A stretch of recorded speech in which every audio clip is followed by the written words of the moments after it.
Chapter 6. Breakout, Fight, and Off to the Rescue. Serena, come in! Rats! This just won't do. There has to be a way out of here. There has to be a setting on that watch that you haven't used yet, Bond suggested. Siletti examined his watch again. He twisted it a little and accessed the magnet setting.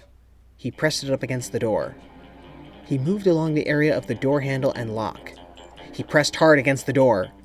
Thankfully, the door and lock were made of metal, and the magnet was able to unlock the door. The spies poked their heads into the hall and made their way out. Best we find our equipment as well. Remember, they seem to have robbed us of our things. You know how Q would want us to treat his stuff, Bond reminded his partner. Yeah, let's go find them. Let's try this hallway first. Bond and Siletti looked around and then ran through the halls. They ducked out of sight of any cameras. That is until Poncho slowly stepped around a corner. The agents bumped right into him. Bond and Siletti looked up at Poncho, and Poncho just grinned down without showing his teeth. He slowly shook his head. Siletti made a fist and punched Poncho with all his might, right in the poncho. It felt like 4 walls of solid rock. What's he got behind this piece of cloth? Siletti wondered as he retracted his hand in pain. Poncho grabbed an arm from both of them, and he dragged the spies into a room entitled Destruction Room. Steamhold was standing on a platform next to a control panel. Another map of the United States was displayed, with the eastern coast in red, with the rest of the country in green. Trying to be a hero, I see. It was only a matter of time, I suppose. I'm dealing with spies, after all. Would you look at that? 5 minutes of air left. Steamhold then laughed in a quiet, sarcastic way. Pop quiz, gentlemen. Do you know what the definition of love is? It's doing the good for another, even at the cost of one's life. Steamhold pulled out a tiny pistol from his pocket and aimed it right at Siletti. Siletti's eyes grew big. You know about us? Yes, of course I know. Isn't it obvious? You have the hots for her big time. She really was the perfect addition to getting rid of the piece of land and you. Pulling off this great plan of destroying the eastern seaboard while pulling at your heartstrings. Please don't make me tag on an oldie but a goodie. Siletti and Serena swinging in a tree.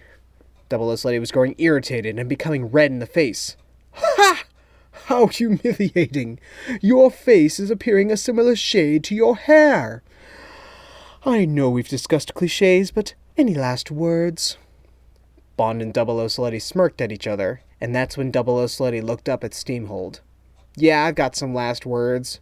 Your joking comparison to my face and hair color is wrong.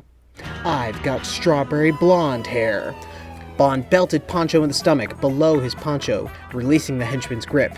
Siletti did the same to Poncho's arm and broke free. Hand-to-hand combat is fine, but we're going to need some guns, Siletti shouted to Bond. Bond tapped one of Steamhold's men on the shoulder and punched him to the ground. He picked up 2 machine guns and threw one to Siletti. 2 giant doors then opened, and 24 men ran in. Bond started firing, as did Siletti. He then noticed Steamhold on a platform above them. The junior spy switched on the zipline setting of his watch and shot it up to the platform. Soon, Siletti was face-to-face with Steamhold. Your remodeling days are over, Steamhold.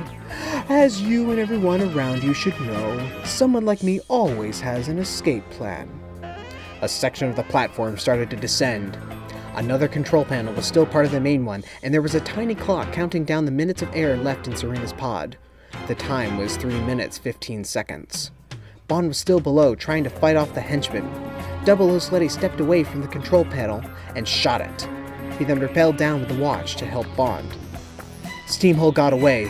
Serena is losing air by the second. The clock is probably at 2:58 now. He still could have a portable detonator for the seaboard. Finishing off the last remaining men, the agents reached the exit dock where the escape pods were. Bond spotted a jet ski and mentioned that might be the fastest way than taking another pod. The two then sped off to save Siletti's new found love.